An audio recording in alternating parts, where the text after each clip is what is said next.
Hi, I'm Heidi Mountford with Definition Interiors, and today we've done a number of YouTube videos, but today we're doing something a little different.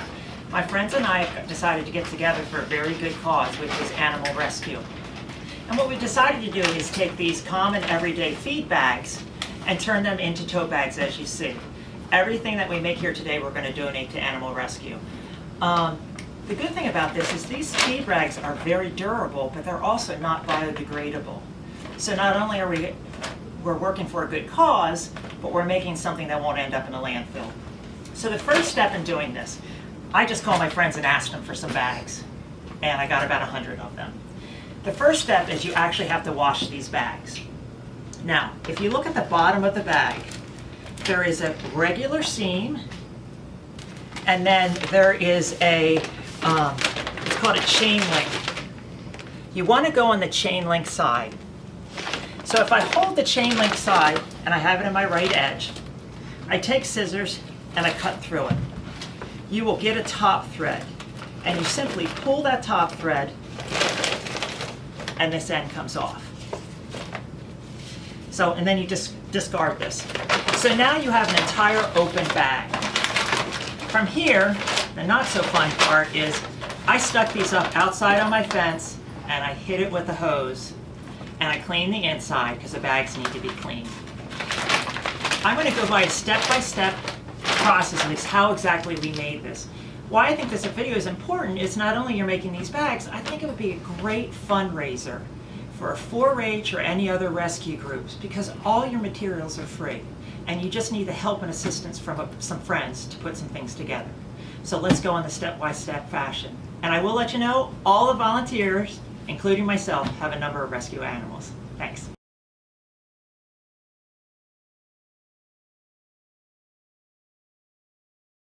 We're going to talk about laying out the bag design.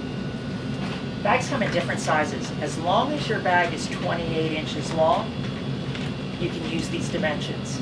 For smaller bags, I'll put on the video the dimensions you need. You always are going to need a 6-inch strap, and for big bags, 28 and beyond, you need a 22-inch length body. So what I've done is I've taken a bag that we've washed and cleaned, I've put it down, I've clamped it to this straight edge. So I know that this is a straight edge, the very front top of this. I am taking my T-square, I'm coming to 6 inches, which is my strap. I'm using a rotary cutter, and I am cutting through it.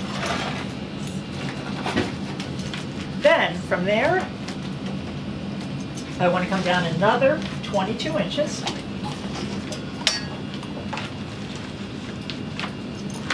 And I'm now cutting the 22-inch body.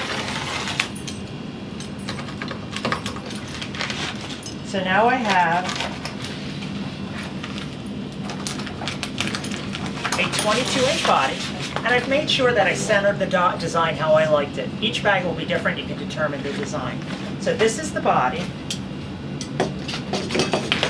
and this will be the strap. I put this on to the next station where my friends Bob and Bob will show you how it's done.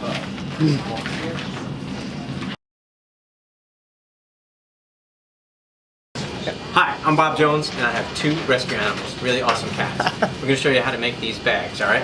So what we want to do is turn it upside down, right? So I'm working with it upside down. Then you want a 2-inch margin. So you get one of these guys, and you use a pen, and you mark 2 inches over here. Alright, turn it over, do the same thing over there. Alright, and then you mark the inseam. And now we're going to take a break.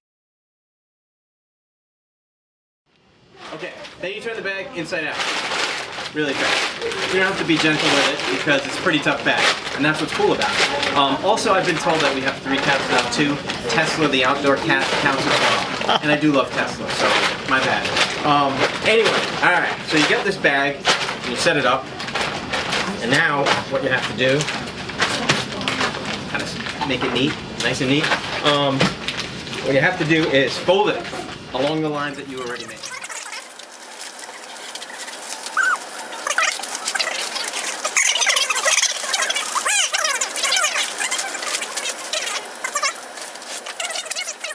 I'm going to show you slowly how it's done. So here it is, fully open. And then you just fold it in half, smooth it out, get it straight through.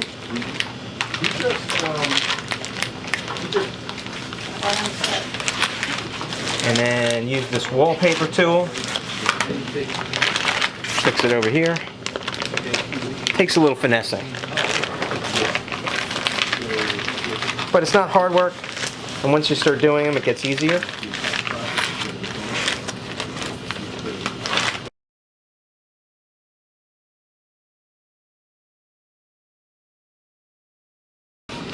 Alright, so the next thing you got to worry about is where the handle's going to go.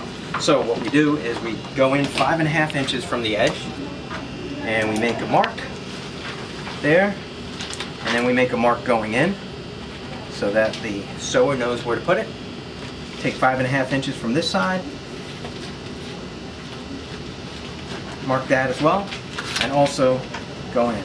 And that's where the handles go. Flip it over, do the same thing on the other side.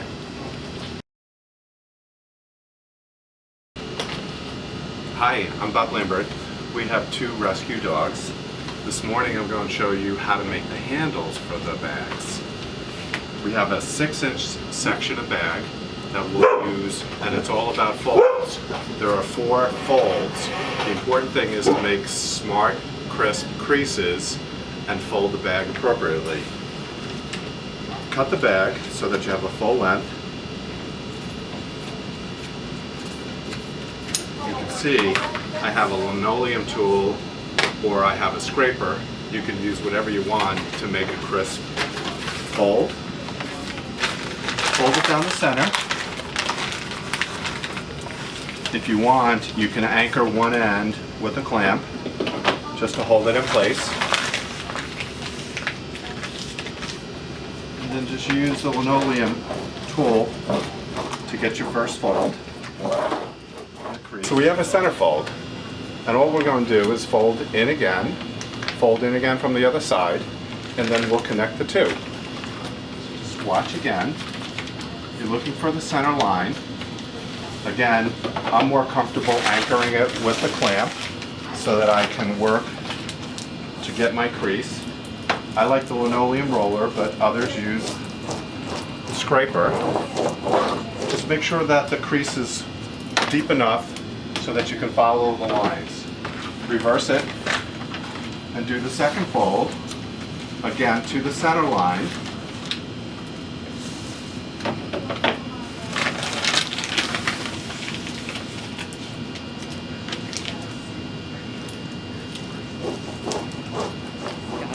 So we have 2 folds, and we're just going to complete our handle.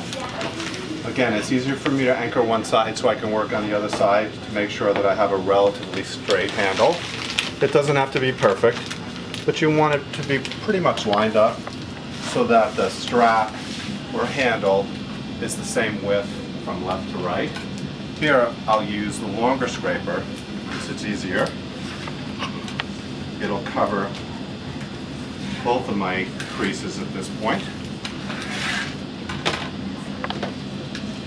We have a pretty clean strap that'll be sewn onto the top of the bag. Now I want to explain to you the next step. So to show you a close-up, this is the strap. So what we're going to do is, and I don't have to show you, you're going to stitch about 1/4 inch down this edge and down this edge. Then we're going to use that in our bags. I'll show you that in a second. Now I've sewn the straps. We are using nylon thread, monofilament, because it's with our commercial machines. You can't really see them. Make sure you have it on the longest stitch possible, which is about 1/4 inch. Otherwise you'll perforate this surface. So I've stitched my straps, I fold them in half, and I cut them in half.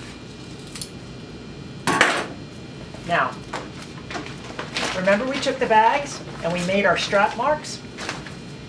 So what I'm going to do, and we know this is the inside edge, I put this in here, and I don't alligator clip it. What I'm going to do is sew on this edge. So not the leading edge, I'm going to sew on this edge all the way around. So I sew this part, sew down here, and when I come to this side, I turn it. And then I sew that edge. So I'll sew that, and I'll come back and show you what it looks like. Now I've sewn the straps to the bag. Again, this was our mark. This is the inside, so I put this to the outside. This is our mark. This is the inside, so now I have a strap. We do this a little bit different than the online directions. They recommend sewing the bottom of the bag first. I find that it's very difficult to work with. It's better to sew the top. So now I flip the handles up. And what I'm going to do is sew all the way around on the top edge.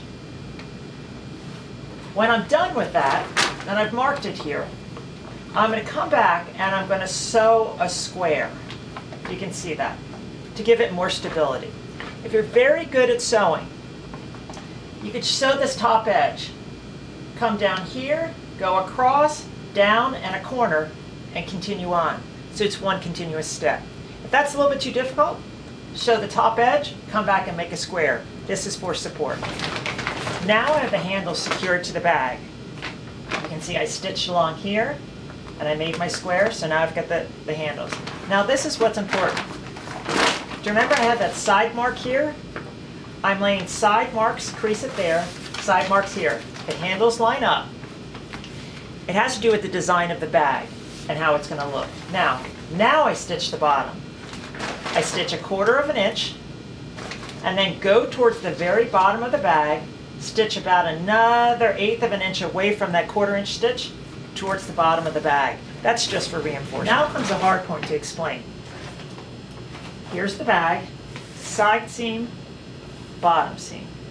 I'm doing this different than they do it online because I think it's actually easier. I'm going to open the bag up with my hand. And what I'm doing is, there's a point in the bag. I stick my finger in the point, and I take that side seam, this crease, and I push it along the edge of this bottom. And you can see where this seam is and the side seam, they match up. So, and you can feel it. And I can look in the bag and say, okay, my side seam is lining up. And you do see how it makes a natural point. That's what I want, is this natural point. Now I have that triangle. It's difficult to show. I have the triangle. Side seam matches the bottom seam. So what I'm going to do is, from this point in the triangle, I'm going to measure up 4.5 inches. I'll put these dimensions online. So I take my ruler, measure up 4.5 inches, and I make a mark.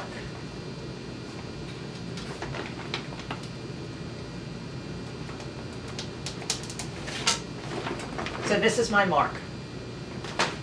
Now, I need to make a straight line going across. How do I do that? I take my square. This is a straight edge. I take my square along the edge of that side seam, I place it there, and I draw a line. So, now for those of you that quilt, you probably have quilting tools that can do this. I don't.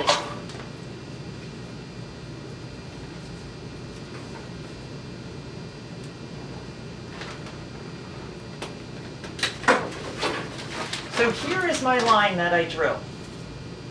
From this point to this point should be 9 inches. Now what I'm going to do is, I'm going to stitch along this line, then I'm going to come back and stitch right underneath it, about right here, about 1/8 inch. Stitch this line, come back, stitch here. That's to reinforce. I want to say, I mark this side, stitch this side, turn around, do the exact same thing with this side, line the seams up, mark it, stitch this side also. Okay, now we're almost done. I just sewed my triangle. So now what I'm going to do is I take the triangle on the stitch line and I just kind of crease it again. towards the bottom of the bag. And I crease this side towards the bottom of the bag. Now the fun stuff. Turn it right side out.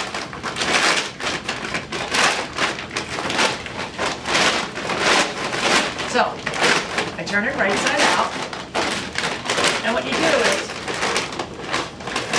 you press on the edges along my seam lines.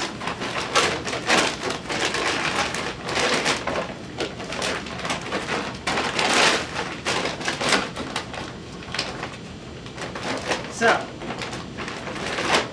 to make it a little bit more sturdy, or a little bit more of a form, on the seam line, what I do is I crease it here, and I just finger press it. So I'm just finger pressing it. Same with this side.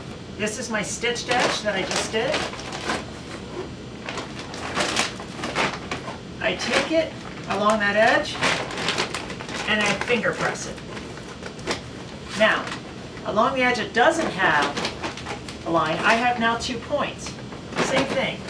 I kind of match the points up.